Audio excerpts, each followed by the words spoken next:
Alors notre métier, notre objectif, c'est de permettre au bambou d'envahir le marché des matériaux composites et grosso modo grâce à nos renforts.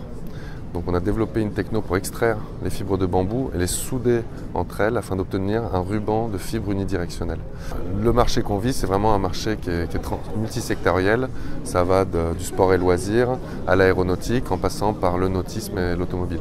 On voit par exemple dans le transport ou l'aéronautique, c'est le poids qui intéresse beaucoup parce que nos renforts sont 3 fois plus légers que la fibre de verre qui détient presque 90% du marché. D'autres, c'est l'esthétisme, comme beaucoup dans le sport et loisirs, parce que nos matériaux permettent de bien montrer l'aspect bambou qui plaît beaucoup. Ça fait durable, ça renvoie l'aspect du bois, enfin, c'est chaleureux. Et d'autres, comme dans le sport et le loisir, c'est par exemple l'absorption de chocs, de vibrations thermiques ou acoustiques qui peut intéresser. Après, on a encore des développements à faire pour justement arriver à bien démontrer, bien caractériser nos produits.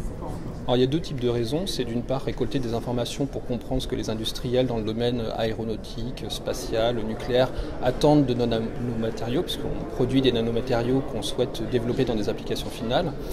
Et l'autre attente que l'on a en fait, c'est de pouvoir communiquer sur notre projet, donc avoir une petite visibilité, étant donné qu'on est une très jeune structure.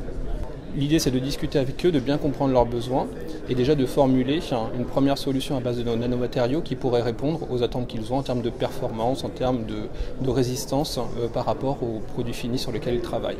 Je peux vous donner 2 exemples. Donc un exemple en fait sur la résistance aux hautes températures. Donc inclure nos nanomatériaux en fait dans ce qu'on appelle des composites permet d'augmenter la résistance à haute température. Donc c'est important, on va dire, dans l'aéronautique, dans le spatial lors de lancement. L'autre exemple, c'est d'avoir des plastiques qui sont conducteurs. Donc l'aéronautique attend des pièces qui sont de plus en plus légères en plastique. Le plastique, c'est un isolant. Donc l'idée, c'est aussi de rendre le plastique conducteur au travers de l'ajout de nos nanomatériaux. La première raison, c'est que c'est un salon qui est reconnu dans le milieu des matériaux. Et la deuxième raison, c'est qu'il y avait un concours start-up qui nous permettait justement d'avoir un retour d'experts du marché et de la visibilité sur notre marché. Donc on a participé à ce concours, on a été présélectionné et il se trouve justement qu'on a remporté, on fait partie des 3 vainqueurs, on a remporté le 2e prix, ce qui nous donne de la crédibilité, encore une fois, parce que le jury était formé d'experts.